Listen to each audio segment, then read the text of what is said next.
Hello दोस्तों, जय श्री कृष्णा, राधे राधे। स्वागत है अभिनंदन आपका चित्तौड़ अकेडमी पर। आशा और उम्मीद करता हूँ आप सभी स्वस्थ होंगे, मस्त होंगे और अपने चतुर्थ श्रेणी यानी फोर्थ ग्रेड परीक्षा की तैयारी जबरदस्त तरीके से कर रहे होंगे। तो साथियों, क्या आप भी कर रहे हैं फोर्थ ग्रेड की परीक्षा की तैयारी? तो जी हाँ साथियों, आपके लिए लेकर आ चुका हूँ इम्पोर्टेंट क्लास। यानी आज आपके लिए रहने वाला है Rajasthan GK, Hindi, science class. और इस प्रकार आपके आज इंपॉर्टेंट क्लास रहने वाली है पूरी की पूरी। यानी आपके जो भी प्रश्न रहने वाले हैं 20 से 25 प्रश्न, सभी के सभी आपके लिए इंपॉर्टेंट प्रश्न रहने वाले हैं। एक एक प्रश्न आपके लिए इंपॉर्टेंट साबित होने वाला है। तो अपने दोस्तों के साथ क्लास को शेयर कर लीजिए और आप भी जुड़ जाइए। और अगर आप चैनल पर नए हैं, अगर आप इस चैनल पर नए हैं तो चैनल को सब्सक्राइब जरूर कर ले, क्योंकि ये जो पूरी की पूरी आज क्लास रहने वाली है आपके लिए इंपॉर्टेंट रहने वाली है। इस क्लास से आपके सभी के सभी प्रश्न छपने वाले प्रश्न है, हूबहू छपने वाले सभी प्रश्न लेकर आ चुका हूँ मैं। तो साथियों, शुरू करते हैं अपने पहले प्रश्न के साथ। पहला प्रश्न आपके जीके से है, हिस्ट्री से है। तो शुरू करते हैं। पहला प्रश्न क्या है? पुरातत्व का पुष्कर किस सभ्यता को कहा जाता है? यानी पुरातत्व का पुष्कर, यानी पुष्कर का मतलब क्या हो गया यहाँ पर? यानी इसका मेला। यानी जो आपके पुरातत्व के जो सभी से ज्यादा जो आपके एक तरीके से पुष्कर की तरह जो समानता दिखाता है, वो कौन सी सभ्यता है? तो आहट सभ्यता, बेराट सभ्यता, नगरी सभ्यता या फिर गणेश्वर सभ्यता। तो करेक्ट आंसर की बात करें तो वो तो हो जाएगा आपकी गणेश्वर सभ्यता। और गणेश्वर सभ्यता कहाँ पर है? आपके नीम का थाना सिक्कर। नीम का थाना सिक्कर में आपके गणेश्वर सभ्यता है। आहट सभ्यता हो जाएगी आपके उदयपुर में। बेराट सभ्यता जयपुर। और इसी प्रकार नगरी सभ्यता आपकी चित्तौड़गढ़। ये आपके चारों जो सभ्यता हैं आपके इंपोर्टेंट सभ्यता रहने वाली है। आपके देखिए, एक बार वापिस रिवाइज करवा देता हूँ। आहट, उदयपुर, बेराट, जयपुर, नगरी, चित्तौड़गढ़, गणेश्वर, नीम का थाना सिक्कर। तो साथियों, मैं आपको बता दूं कि यहाँ पर जो ये प्रश्न रहने वाले हैं, आज जो आपके 20 प्रश्न रहने वाले हैं, ये जो आपके सभी के सभी प्रश्न आपके इंपोर्टेंट रहने वाले हैं। इनमें से 10 प्रश्न हो जाएंगे आपके जीके के, राजस्थान जीके के प्रश्न है। और आपके 5 प्रश्न हो जाएंगे हिंदी से। और आगे 5 प्रश्न हो जाएंगे आपके साइंस से। यानी जो ये पांचों प्रश्न है ये आपके साइंस के अलग अलग, यानी बायो से हो गए, आपकी केमिस्ट्री से हो गए, अलग अलग है। और हिंदी में भी आपके विलोम शब्द, संज्ञा, सभी प्रकार के प्रश्न है। और राजस्थान जीके में हो जाएंगे आपके हिस्ट्री, ज्योग्राफी और current affair, sorry art and culture. तो इस प्रकार आपकी आज जो पूरी क्लास रहने वाली है, इंपोर्टेंट क्लास रहने वाली है, स्किप बिना किए आप पूरी की पूरी क्लास देखिए, अंत तक जुड़े रहिए। और अगर आपको क्लास पसंद आए, प्रश्न पसंद आए, तो लाइक में लास्ट में एक लाइक जरूर कर दीजिएगा। और अपने कमेंट में बताना है कि ये जो 20 प्रश्न थे इनमें से आपने कितने करेक्ट कर लिए। यानी आपको साथ के साथ आपको उत्तर बताते जाना है, क्योंकि ये एक मॉडल पेपर सोल्व है। तो आपको क्या करना है, साथ के साथ उत्तर बताते जाना है। और आपने कितने प्रश्न सही किए आपको कमेंट में बताना है, ताकि हमें भी आपका स्तर पता चले और आपको खुद को भी अपना इस तरह का अंदेशा लग जाए। इस प्रकार बात करें अगर हम नेक्स्ट प्रश्न की, तो नेक्स्ट प्रश्न हो जाएगा आपके सामने राजस्थान का टाटानगर। राजस्थान का टाटानगर कहलाने वाला सभ्यता कौन सी है? यानी आपके जो राजस्थान का पहले जो सभ्यता होती थी उनमें से टाटानगर कौन सी सभ्यता को कहते थे? तो हो जाएगी आपके रेड, ओजियाना, कालीबंगा या फिर बरोर सभ्यता। तो यहाँ पर बात करें अगर इस प्रश्न के आंसर की, तो ये तो हो जाएगा आपके रेड सभ्यता। रेड सभ्यता को राजस्थान का टाटानगर कहा जाता है। क्यों कहा जाता है?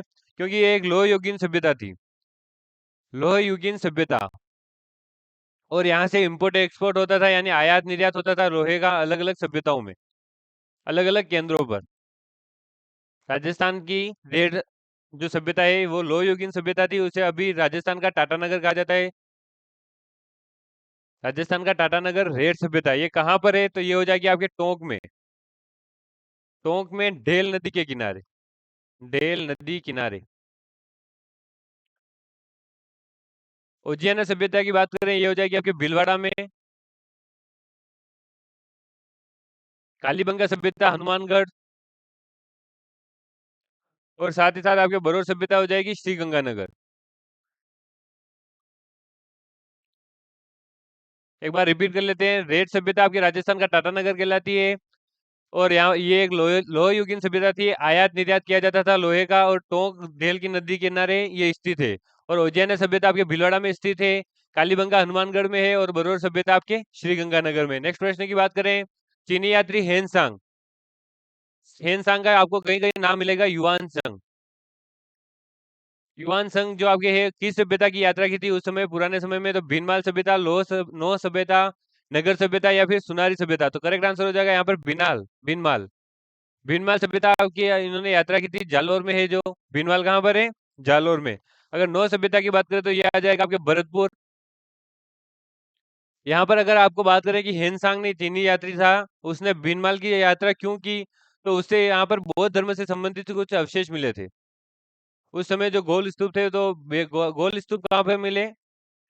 बौद्ध धर्म के गोल स्तूप आपको बता दें कि ये हो जाएगा आपके विराट में। यानी जो विराट नगर है, वहां पर आपके विराट सभ्यता है, वहां पर आपके बौद्ध धर्म के गोल स्तूप मिले थे। बात करें अगर नगर सभ्यता की, तो नगर सभ्यता हो जाएगी आपके टोंक में। टोंक में हो जाएगी, और इसका दूसरा नाम क्या है? खेड़ा सभ्यता। नगर सभ्यता को ही हम खेड़ा सभ्यता भी कहते हैं। बात करें अगर सुनारी सभ्यता की, तो ये हो जाएगी आपके खेतड़ी झुंझुनू। खेतड़ी झुंझुनू।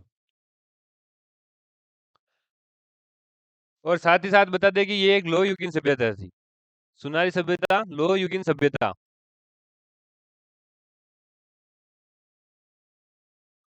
बात करें अगर भीनमाल, देखिए रिपीट कर लेते हैं। भीनमाल जालोर में है, नोह भरतपुर, नगर टोंक जिसे खेड़ा सभ्यता भी कहा जाता है, और सुनारी सभ्यता है आपकी खेतड़ी झुंझुनू में, जो एक लोह युगीन सभ्यता थी। बात करें अगर विराट सभ्यता की, तो यहाँ पर आपके बौद्ध धर्म के गोल स्तूप मिले थे, इस कारण यहाँ पर चीनी यात्री ने यात्रा की। नेक्स्ट प्रश्न हो जाएगा आपके सामने, अचलदास खिचड़ी वचनी का। देखिए इंपोर्टेंट प्रश्न रहने वाला है ये। आपके अभी जो रीट का एग्जाम गया था, पात्रता वाला, उसमें पूछा गया था ये प्रश्न। लेवल 2 में, लेवल 2 में पूछा गया प्रश्न है ये आपके, कि अचलदास खिचड़ी वचनिका नामक ग्रंथ के लेखक कौन है। यानी जो अचलदास की जो जीवनी थी, वो लिखी गई तो किसके द्वारा लिखी गई? मुनोद नैन्सी, नरपति नाहल, शिवदास गार्डन, या फिर पृथ्वीराज राठौड़? तो करेक्ट आंसर हो जाएगा यहाँ पर शिवदास गार्डन। शिवदास गार्डन ने लिखी थी अचलदास खिचड़ी वचनिका। और मुनोद नैन्सी के ग्रंथ की बात करें, तो वो हो जाएगा आपके नैन्सी ख्यात। सबसे प्रसिद्ध ग्रंथ है इनका नैन्सी ख्यात। और उसके बाद कौन सा ग्रंथ है इनका, यानी इनकी रचना एक और है, वो हो जाएगी आपके मारवाड़ रा परगनारी विगत।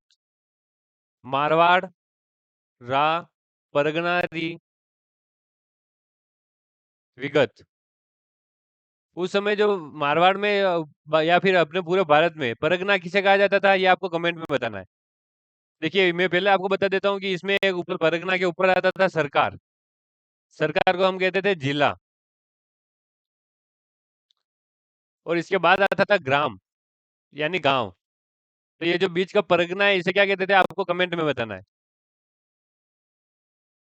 परगना को क्या कहते थे? देखिए ये सरकार, परगना, ग्राम, ये सभी क्या थी, उनकी प्रशासनिक व्यवस्था थी मुगलों की। अलग अलग, जैसे जिले को कहते थे सरकार, ग्राम को गांव, और इनसे ऊपर नीचे और भी होते थे। तो बात करें अगर नरपति नाहल की, नरपति नाहल आपके इंपोर्टेंट रहने वाले राजस्थान के इतिहास में। बिसलदेव रासो लिखी थी इन्होंने। इनका ग्रंथ है बिसलदेव रासो। इसी के साथ बात करें अगर शिवदास गार्डन की, तो इनका हो गया अचलदास खिचड़ी वचनिका। और पृथ्वीराज राठौर जो इंपोर्टेंट शासक थे, इन्हें उड़ना राजकुमार के नाम से भी जाना जाता है। उड़ना राजकुमार। इन्होंने गागरोन दुर्ग में एक रचना की थी इंपोर्टेंट राजस्थान इतिहास की। गागरोन दुर्ग जो आपके झालावाड़ में,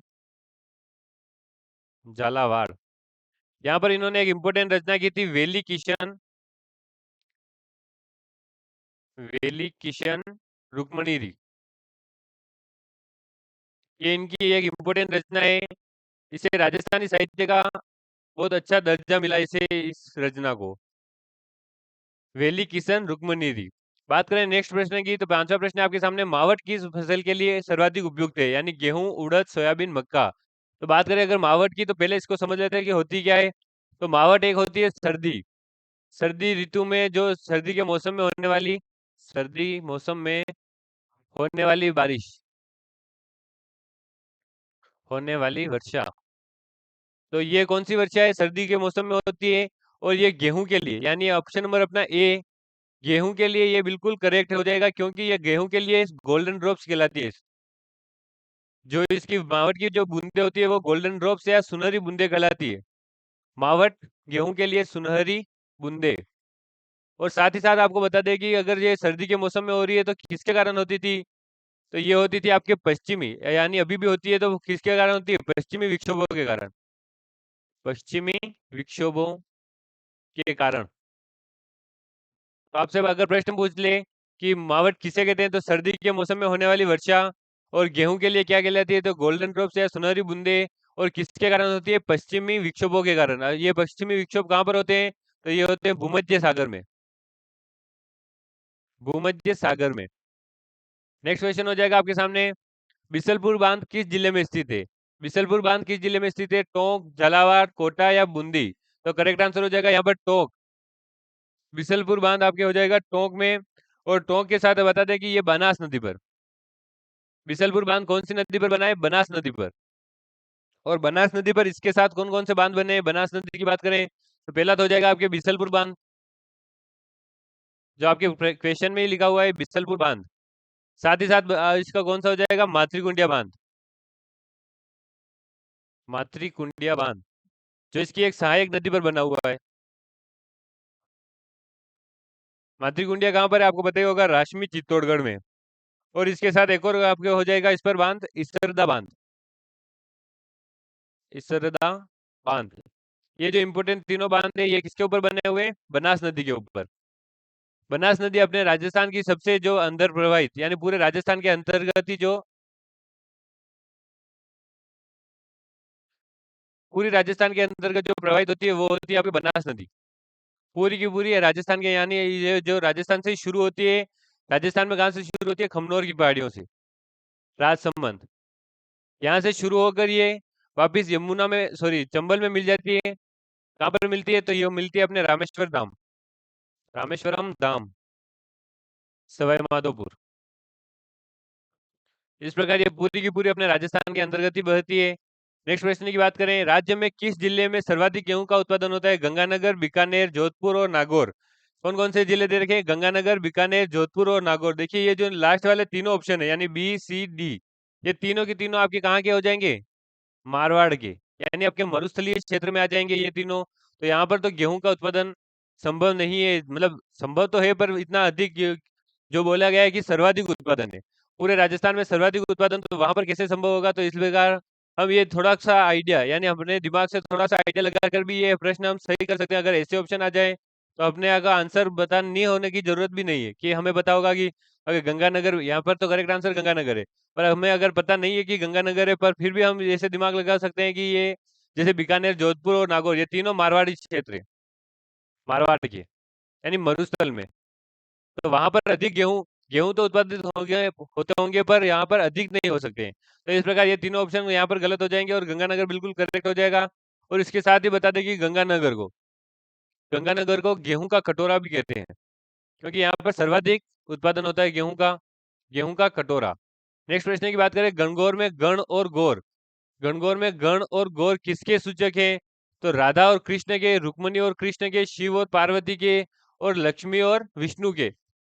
कौन कौन से प्रश्न आपके ऑप्शन हो गए? राधा और कृष्ण, रुक्मणी और कृष्ण, शिव और पार्वती, और लक्ष्मी और विष्णु। तो करेक्ट आंसर हो जाएगा आपके शिव और पार्वती। यानी यहाँ पर गण का मतलब हो गया शिव और गौर का मतलब हो गया पार्वती, यानी जो गणगौर में किसकी पूजा की जाती है? शिव और पार्वती की। नेक्स्ट प्रश्न की बात करें, आदिवासियों का सबसे बड़ा मेला कौन सा है? सीता माता मेला, बेणेश्वर मेला, गणगौर मेला, या इनमें से कोई नहीं? तो करेक्ट आंसर हो जाएगा बेणेश्वर मेला। बेणेश्वर मेला कहाँ पड़ता है? तो बेणेश्वर धाम में पड़ता है। ये कहाँ पर है? साबला डूंगरपुर, साबला तहसील में, डूंगरपुर में बेणेश्वर धाम में मेला पड़ता है। बेणेश्वर धाम कहाँ पर स्थित है? कौन से संगम पर है? तो सोम प्लस माही प्लस जाखम, तीनों नदियों के संगम पर स्थित है बेणेश्वर धाम। बेणेश्वर धाम आदिवासियों का कुंभ भी कहा जाता है इसे। आदिवासियों का जो सबसे बड़ा मेला है इसे आदिवासियों का कुंभ, आदिवासियों का कुंभ। और इसी के साथ इसको क्या क्या कहा जाता है? वागड़ का कुंभ, वागड़ का कुंभ।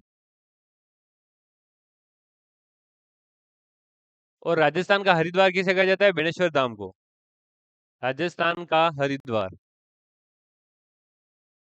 इस प्रकार ये इसी के सभी नाम हो गए। एक बार वापस रिपीट कर लेते हैं। बेणेश्वर धाम में आपकी बेणेश्वर मेला भरता है, साबला डूंगरपुर में स्थित है।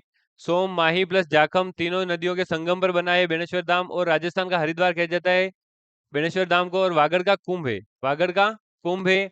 बात करें अगर गणगौर मेला की, तो ये आपके उदयपुर, जयपुर, इनके अलग अलग स्थानों पर, विभिन्न स्थानों पर यह मेला भरा जाता है, विभिन्न स्थानों पर।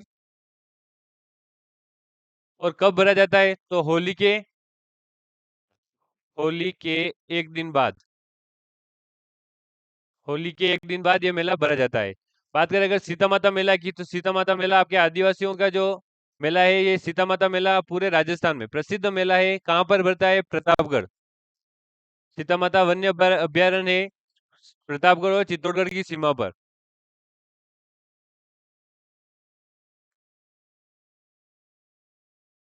यहाँ पर ये मेला भरता है, कब भरता है? मई महीने में। अधिकतर बार ये मई महीने में ही भरा जाता है। अधिक संख्या में यहाँ पर श्रद्धालु आते हैं और इस प्रकार ये जंगल में भरा जाने वाला मेला है। नेक्स्ट प्रश्न की बात करें, काष्ठ कला का प्रमुख केंद्र है आमेर, जयपुर, झालरापाटन, झालावाड़, सम, जैसलमेर और बस्सी चित्तौड़गढ़। तो करेक्ट आंसर हो जाएगा बस्सी चित्तौड़गढ़। नेक्स्ट प्रश्न की बात करें, जानने की इच्छा रखने वाला, देखिए हिंदी शुरू हो गई।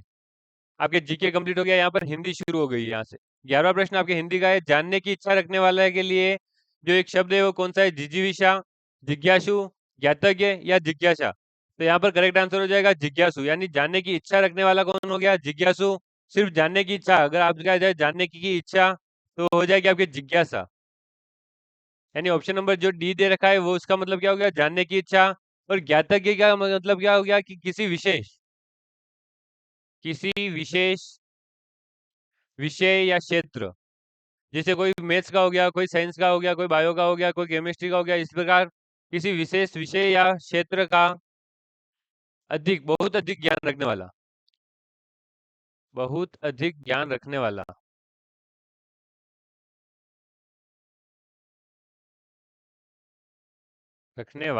क्या है? ज्ञातक। इसे हम क्या कह सकते हैं? विशेषज्ञ भी कह सकते हैं। जैसे किसी विषय का विशेषज्ञ है तो वो क्या हो गया? ज्ञातज्ञ। बात करें अगर जिजीविषा की, तो जिजीविषा का मतलब क्या हो गया? जीने की इच्छा। जीने की इच्छा किसी को होती है तो वो होती है जिजीविषा। और एक और इसको क्या कहते हैं? जीवन के प्रति गहरी लालसा। जीवन के प्रति गहरी लालसा आपके जिजीविषा हो गया। नेक्स्ट क्वेश्चन की बात करें, जिसकी कोई कीमत न हो सके। जिसकी कोई कीमत न हो सके, वाक्यांश के लिए एक शब्द है कीमती, अमूल्य, बहुमूल्य और उपयुक्त में से कोई नहीं। देखिए कीमती है तो मतलब कोई ना कोई किसकी कीमत है।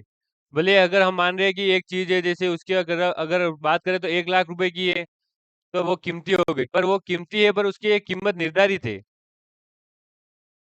ये निर्धारित कीमत है तो ये हो गया आपकी कीमती। बहुमूल्य का मतलब भी ये हो गया कि बहुत मूल्य, मतलब 1 करोड़ हो गया तो ये मतलब हम बोलते हैं कि ये बहुत मूल्य, पर इसका मूल्य निर्धारित है, निश्चित मूल्य। पर जिसका कोई मूल्य न हो, कीमत न हो, तो वो हो गया अमूल्य। तो यहाँ पर करेक्ट आंसर हो जाएगा अमूल्य, बिल्कुल राइट आंसर हो गया। नेक्स्ट प्रश्न की बात करें, बहुत अधिक बोलने वाला व्यक्ति वक्ता, अधिवक्ता, प्रवक्ता या वाचाल। तो करेक्ट आंसर हो जाएगा वाचाल। बहुत अधिक बोलने वाला वाचाल होता है। अगर वक्ता की बात करें तो वो हो गया आपके सार्वजनिक स्थान पर बोलने वाला, या फिर सार्वजनिक जो समारोह होते हैं उनमें बोलने वाला वक्ता,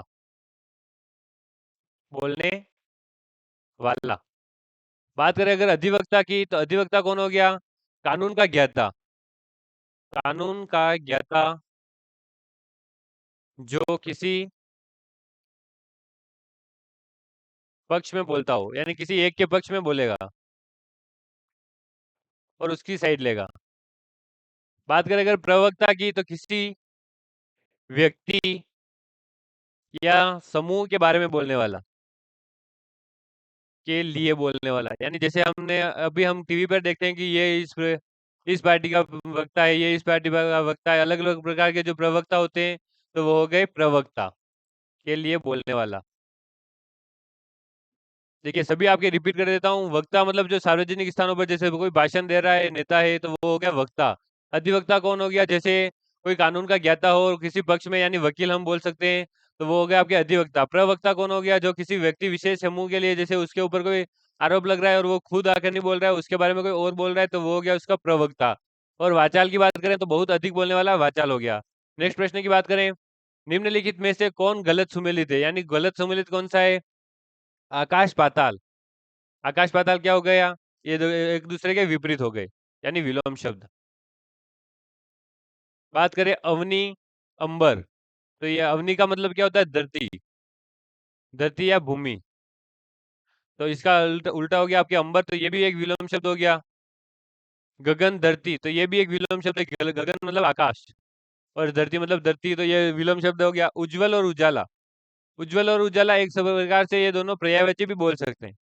बिल्कुल एकदम पर्यायवाची तो नहीं है, पर पर्यायवाची बोल सकते हैं। उज्जवल का मतलब हो गया आपके जैसे कि सफेद, स्वच्छ, उजाला का मतलब हो गया प्रकाश, रोशनी। अगर बात करें अगर इनके हम विलोम शब्द की, तो उज्जवल का विलोम शब्द हो जाएगा आपके धूमिल।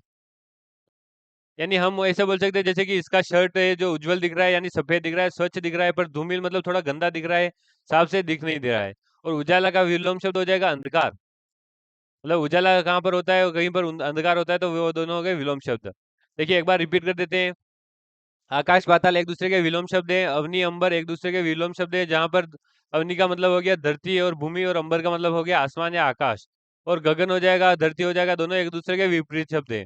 और उज्जवल उजाला दोनों के पर्यायवाची शब्द है, इसलिए ये यहाँ पर करेक्ट आंसर हो गया। और उज्जवल का मतलब होता है सफेद या स्वच्छ, और उजाला का मतलब होता है प्रकाश और रोशनी। एक दूसरे के विपरीत नहीं होंगे तो इसके विपरीत क्या होंगे, तो उज्जवल का विपरीत हो जाएगा धूमिल, और उजाला का विपरीत हो जाएगा अंधकार।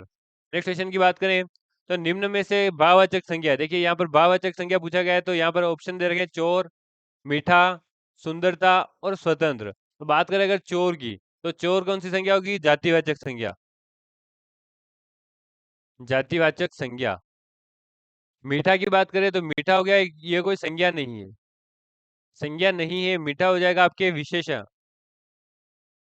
मीठा क्या हो जाएगा, विशेषण, क्योंकि ये किसी की विशेषता बता रहा है, जैसे मीठा फल, जैसे मीठा आम, ये क्या हो गया, इसकी विशेषता बता रहा है कि ये मीठा है। बात करें सुंदरता की, तो ये करेक्ट आंसर हो जाएगा भाववाचक संज्ञा के लिए, ये एक भाववाचक संज्ञा है। और स्वतंत्र क्या हो जाएगा, ये एक अमूर्त संज्ञा है, अमूर्त संज्ञा है। और अगर यहाँ पर अगर इस प्रश्न में जैसे स्वतंत्र दे रखा है, तो इसकी जगह होता है स्वतंत्रता, स्वतंत्रता होता तो ये हो जाएगी आपके भाववाचक संज्ञा। और इसी के साथ अगर मीठा, मीठा की जगह हो जाएगा मिठास, तो मिठास कौन सी संज्ञा हो जाएगी, भाववाचक संज्ञा। तो इस प्रकार ये जो आपके अलग अलग दे रखे हैं सभी, जैसे चोर है तो जातिवाचक कैसे हुआ कि ये पूरी एक समूह के बारे में है, जैसे चोर समूह जो चोरी करते हैं उनके समूह के बारे में बता रहा है, तो ये हो गया जातिवाचक। और ये किसी पर्सनल एक चोर का नाम नहीं दे रखा है, तो यहाँ पर अगर उसका नाम होता तो वो हो जाएगी व्यक्तिवाचक, बाकी ये जातिवाचक संज्ञा है। नेक्स्ट प्रश्न की बात करें, निम्न में से किस वैज्ञानिक, देखिए यहाँ से साइंस शुरू हो गई। 5 प्रश्न आपके हिंदी के थे, 10 प्रश्न आपके पहले जीके के थे, और अब 5 प्रश्न आपके हो जाएंगे साइंस के, यानी विज्ञान शुरू हो गई है। तो निम्न में से किस वैज्ञानिक ने विकासवाद का सिद्धांत का प्रतिपादन किया, तो डार्विन, मैक्सवेल, न्यूटन या फिर जॉनसन। तो करेक्ट आंसर हो जाएगा आपके यहाँ पर, करेक्ट आंसर की बात करें तो वो हो जाएगा ऑप्शन नंबर ए, यानी चार्ल्स डार्विन। चार्ल्स डार्विन ने आपके विकासवाद का सिद्धांत, विकासवाद का सिद्धांत दिया। किसमें दिया ये सिद्धांत, यानी ये थ्योरी किसमें प्रतिपादित की इन्होंने, एक इनकी पुस्तक थी ओरिजिन, ओरिजिन ऑफ स्पीसीज। इस पुस्तक के अंतर्गत इन्होंने ये जो ये सिद्धांत है अपने, कौन सा सिद्धांत, विकासवाद का सिद्धांत, ये प्रतिपादित किया। नेक्स्ट प्रश्न की बात करें, तो चींटी के डंक में कौन सा अम्ल पाया जाता है, चींटी के डंक में कौन सा अम्ल पाया जाता है, सिट्रिक अम्ल, एसिटिक अम्ल, मेथेनोइक अम्ल या फिर लैक्टिक अम्ल। तो यहाँ पर करेक्ट आंसर हो जाएगा मेथेनोइक अम्ल। मेथेनोइक अम्ल का सूत्र हो जाएगा आपके HCOOH, HCOH, दो बार है वो, फिर H। इसको हम साथ में क्या बोलते, दो बोल सकते हैं, फार्मिक अम्ल। फार्मिक अम्ल ये जैसे मधुमक्खी का डंक हो गया, लाल चींटी का डंक हो गया, तो उनमें भी यही होता है। बात करें अगर हम लैक्टिक अम्ल की, तो ये हो जाएगा आपके दूध और पनीर में, दूध, पनीर, दही। सिट्रिक अम्ल किसमें होता है, खट्टे फलों में, जैसे कि संतरा, नींबू और बाकी अन्य खट्टे फलों में। एसिटिक अम्ल हो जाएगा आपके सिरके में, जो सिरका होता है वो एक प्राकृतिक स्रोत होता है आपके एसिटिक अम्ल का, 4%, सिरके में लगभग 4% तक ये क्या होता है, एसिटिक अम्ल होता है। तो इस प्रकार ये देखिए वापस रिपीट कर देता हूँ, सिट्रिक अम्ल संतरा, नींबू और खट्टे फलों में होता है, एसिटिक अम्ल सिरके में होता है, मेथेनोइक अम्ल आपके चींटी के डंक में होता है, और लैक्टिक अम्ल दूध, पनीर, दही इत्यादि में होता है। ठीक है, यहाँ पर चीजें क्लियर हो रही है, अगर आपकी चीजें क्लियर हो रही है तो लाइक जरूर करते जाए आपको साथ में साथ। और अगर आप प्रश्न के उत्तर, जैसे मैंने यहाँ पर अभी तक 17 प्रश्न हो गए या 18 प्रश्न है, तो जो प्रश्न आपके होते जा रहे हैं उनको करेक्ट आपको, जैसे कि दूसरा प्रश्न आपके किया उसका ये, तो आपके इसी प्रकार से कमेंट में बताना है। अगर आपको पूरी जो क्लास लाइक पसंद आ रही है, अगर आपको पूरी पसंद क्लास आ रही है, तो इसको क्या करना है, लाइक करना है। लाइक करेंगे तो यहाँ पर जो हमें मोटिवेशन मिल रहा है कि हम जो इतनी मेहनत कर रहे हैं, लगातार आपके लिए प्रश्न बना रहे हैं, अलग अलग सब्जेक्ट प्रश्न बना रहे हैं, तो वो आपको हमें पता चलेगा कि आपको पसंद आ रही है क्लास, नहीं आ रही है। तो इस प्रकार से आप जो आप कमेंट में बताते हैं, कमेंट में आप अपना जो मत है, आपका वोट है, वो शेयर कर सकते हैं कि इस प्रकार की क्लास, यानी जो अलग-अलग विषय की क्लास होती है, जैसे आपको अगर हिंदी की स्पेशल क्लास चाहिए तो वो भी हो सकती है, विज्ञान की अलग-अलग हो सकती है, या फिर इसी प्रकार साथ-साथ में चलेंगे तो भी हो सकती है। तो आप कमेंट में ज़रूर बताएँ ताकि उससे हमें पता चल जाए। तो बात करें अगर यहाँ पर वॉशिंग मशीन किस सिद्धांत पर कार्य करता है, यानी वॉशिंग मशीन कुछ इस प्रकार से होता है, देख लीजिए। जो इसमें ये होते हैं, तो यहाँ पर ये कपड़े होते हैं वो इस प्रकार से घूमते हैं। यानी केंद्र से दूर की ओर जाते हैं, तो केंद्र से दूर की ओर जाने पर कौन सा सिद्धांत काम करता है? अपकेंद्रीय बल, अपकेंद्रीय बल, या दोनों? तो दोनों तो हो नहीं सकते क्योंकि ये दोनों एक दूसरे के विपरीत है, तो इन दोनों में से एक हो गया, वो कौन सा हो गया? अपकेंद्रीय बल। अपकेंद्रीय बल मतलब केंद्र से दूर। केंद्र से दूर कैसे? जैसे वॉशिंग मशीन में कपड़े घूम रहे हैं तो वो गंदगी को उन छोटे छोटे कणों से बाहर निकालेगा, गंदगी को वो केंद्र से दूर फेंकेगा, यानी कपड़ों से दूर निकालेगा। बात करें अगर अभिकेंद्रीय बल की, तो ये हो जाएगा केंद्र के पास। केंद्र के पास इसका उदाहरण क्या हो जाएगा? जैसे कि मौत के कुएं में जो वो गाड़ियां घूमती है, वो आपके कौन से हो गया? अभिकेंद्रीय बल का उदाहरण हो गया। नेक्स्ट प्रश्न की बात करें, तो पीयूष ग्रंथि मानव शरीर के किस अंग में स्थित होती है? पीयूष ग्रंथि कौन से अंग में स्थित होती है? मस्तिष्क में होती है, हृदय में होती है, यकृत में होती है, या फेफड़े में होती है? कौन सी ग्रंथि की बात करें हम? पीयूष ग्रंथि की। तो पीयूष ग्रंथि कौन से आपके आपके जो अंग होता है, कौन से में होगी? तो वो हो जाएगी आपके मस्तिष्क के नीचे। मस्तिष्क मतलब आधार में, सॉरी, मस्तिष्क में होती है, आधार में किसके नीचे होती है? हाइपोथैलेमस। हाइपोथैलेमस के नीचे होती है, मस्तिष्क में होती है। तो यहाँ पर करेक्ट आंसर हो गया ए। और पीयूष ग्रंथि को हम दूसरा कौन सा नाम से जानते हैं? वृद्धि हार्मोन। पीयूष ग्रंथि का दूसरा नाम हो गया वृद्धि हार्मोन, क्योंकि ये वृद्धि के लिए जिम्मेदार जो ग्रंथि होती है वो होती है आपके पीयूष ग्रंथि। नेक्स्ट प्रश्न की बात करें, निम्नलिखित में से किसमें स्थितिज ऊर्जा होती है? देखिए इंपॉर्टेंट प्रश्न है, क्योंकि हम कंफ्यूज हो जाते हैं कि स्थितिज ऊर्जा, गतिज ऊर्जा किसमें होती है, किसमें नहीं होती है। तो बांध के पानी में, उड़ता हुए वायुयान में, गिरता हुए फल नारियल में, और उपयुक्त सभी में। तो देखिए उड़ता हुआ और गिरता हुआ तो दोनों गतिज ऊर्जा कर रहे हैं। ये हो गया आपके गतिज ऊर्जा। तो यहाँ पर करेक्ट आंसर हो जाएगा बांध के पानी में, यानी जो स्थिति स्थिति या फिर जो ठहराव के कारण जो ऊर्जा होती है, वो होती है आपकी स्थितिज ऊर्जा। तो यहाँ पर बांध के पानी में जो ऊर्जा होती है वो होती है स्थितिज ऊर्जा। आज की क्लास यहीं पर पूरी होती है। आपको अगर मैथ्स की क्लास चाहिए, मैथ्स, रीजनिंग, या फिर हिंदी की स्पेशल क्लास अलग से, इंग्लिश की क्लास, साइंस की क्लास, इनकी अगर अलग से जीके की क्लास तो हम बना ही रहे हैं, जीके तो चल रहा है हमारे। पर ये अगर maths, reasoning, Hindi, English, science, इनमें से कोई स्पेशल क्लास चाहिए, वैसे मैं मिक्स में सभी लाऊंगा, पर अगर इसकी स्पेशल क्लास चाहिए तो आप कमेंट में बताएं, ताकि वो क्लास भी आपके हो सके। आपके कोई सी चीजें क्लियर नहीं हो रही है तो वो भी आप कमेंट में बता सकते हैं, ताकि मैं उसको सही से आपको समझा सकूं, बता सकूं। तो मिल आज की क्लास यहीं पर पूरी होती है, मिलते हैं नेक्स्ट क्लास में। तब तक के लिए जय हिंद, जय भारत।